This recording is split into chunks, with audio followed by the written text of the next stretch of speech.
Panji Gumilang menolak kehadiran MUI Pusat dalam pertemuan tersebut. Panji Gumilang hanya mau bertemu dengan tim investigasi yang dibentuk oleh Gubernur Jawa Barat, Ridwan Kamil. Sudah melakukan langkah-langkah. Bahkan kemarin kami juga ke Indramayu ya, bisa bertemu gitu, tapi tidak direspon. Ini masjid peranannya katanya sebagai pusat peradaban, nonsen, tidak ada. Yang ada peradaban pungutan uang, keliling.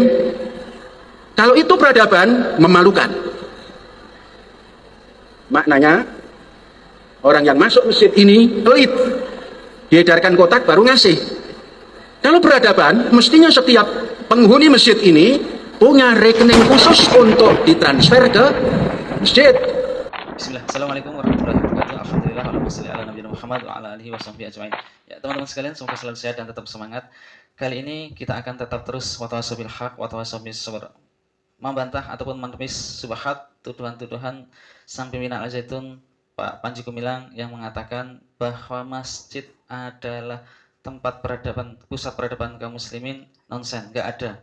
Dan menuduh bahwa orang-orang kaum muslimin yang di dalam masjid duduk kemudian dibagikan kotak infak itu adalah orang-orang yang pelit. Nah, teman-teman sekalian, ini adalah subhat yang harus kita luruskan agar kaum muslimin tidak terpengaruh oleh pernyataan-pernyataan tersebut. Ya, kenapa? Karena masjid sebagai pusat peradaban kaum muslimin, jika ditinggalkan maka kaum muslimin akan menurun, maka kaum muslimin akan bisa hancur jika kaum muslimin sudah tidak lagi mau ke masjid. Nah, ini artinya bahwa Panji Gumilang ingin menggiring bahwa kaum muslimin supaya menjauh dari masjid.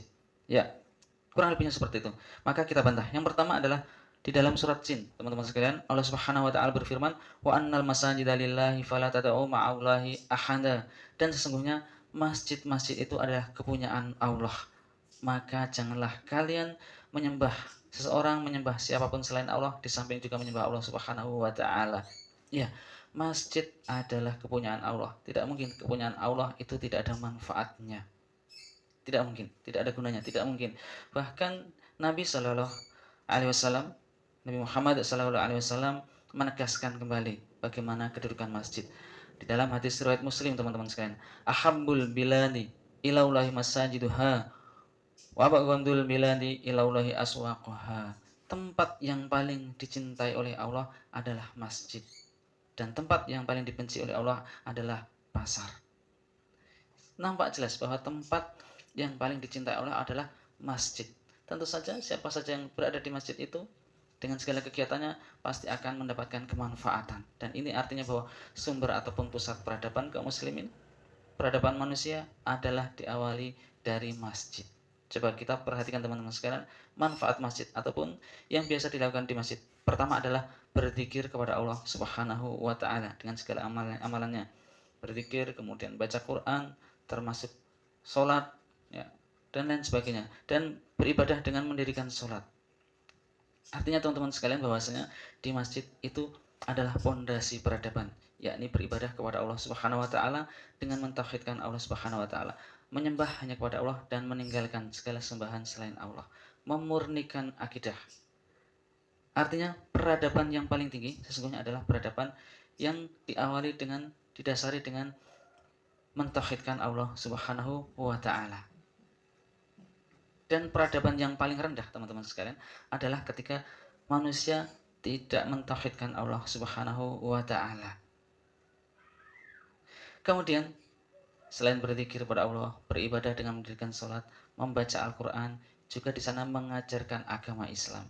Kita ketahui bersama bahwa ajaran Islam, agama Islam ini adalah rahmatan lil alamin, rahmat bagi seluruh alam. Artinya alam ini akan mendapatkan rahmat dari Allah Subhanahu wa taala, dan itu adalah kesempurnaan peradaban manusia.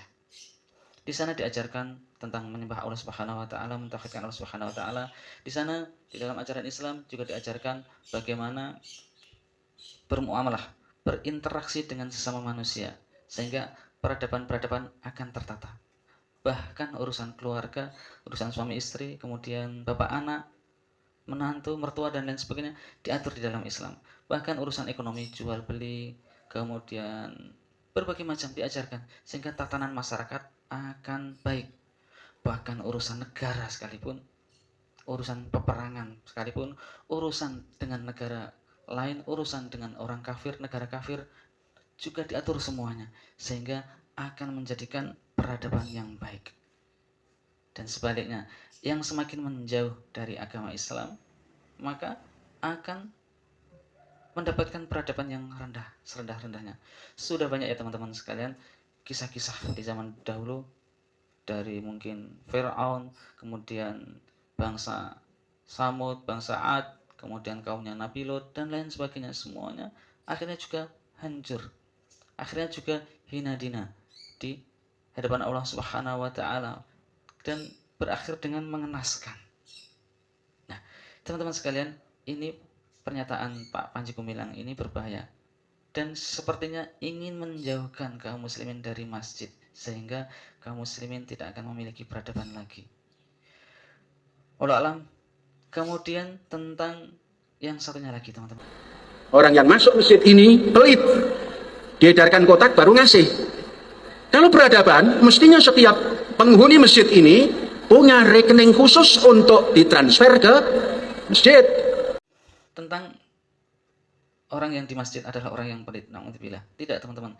Dan dengan diedarkannya canceling ataupun diedarkannya kotak infak itu agar untuk memudahkan ketika kajian, ketika ada acara di masjid, supaya tidak berdesakan, sehingga dimudahkan, dan itu memberikan kesempatan supaya kaum muslimin untuk berinfak. Adapun dengan usulan yakni setiap orang memiliki rekening, ya belum tentu. Setiap orang berbeda-beda keadaannya. Mungkin ada orang yang mudah untuk membuat rekening, mungkin juga orang-orang desa tidak punya rekening, sehingga adalah uangnya uang cash, sehingga saat itu bisa dimasukkan langsung. Dan juga tidak menutup kemungkinan, bahkan banyak kita saksikan teman-teman sekalian ya, orang-orang yang berinfak itu tidak harus ketika didatangkan kotak infak, mereka langsung menemui pengurus masjid dan lain sebagainya, sehingga tidak perlu memasukkan kotak infak, sehingga hendaklah kita untuk berbaik sangka. Namun memang teman-teman sekalian, kalau pas acara ataupun pas kegiatan Jumatan, sholat Jumat, khutbah Jumat, memang sebaiknya tidak perlu diedarkan kotak infak, karena saat itu diperintahkan untuk seksama memperhatikan, seksama untuk mendengarkan, mengambil faedah dari khutbah Jumatnya, sehingga tidak mengganggunya. Cukup bisa dilakukan kotak infaknya ditaruh di depan masjid, atau bisa diputarkan ketika sebelum khotib naik mimbar. Nah, adapun yang lainnya ketika pengajian dan lain sebagainya bisa diedarkan walau alam, dan diniatkan semuanya adalah untuk kebaikan, untuk memudahkan dalam tolong menolong ketakwaan kepada Allah Subhanahu wa Ta'ala. Walau alam bisawab. Wassalamualaikum warahmatullahi wabarakatuh. Semoga bermanfaat dan semoga kita selalu di dalam jalan yang lurus, dan semoga tentang kontroversi Panji Gumilang ini semoga tetap kaum muslimin tenang dan kita bisa mengambil faedahnya. Afal minkum, mohon maaf. Wassalamualaikum warahmatullahi wabarakatuh. Assalamualaikum warahmatullahi wabarakatuh.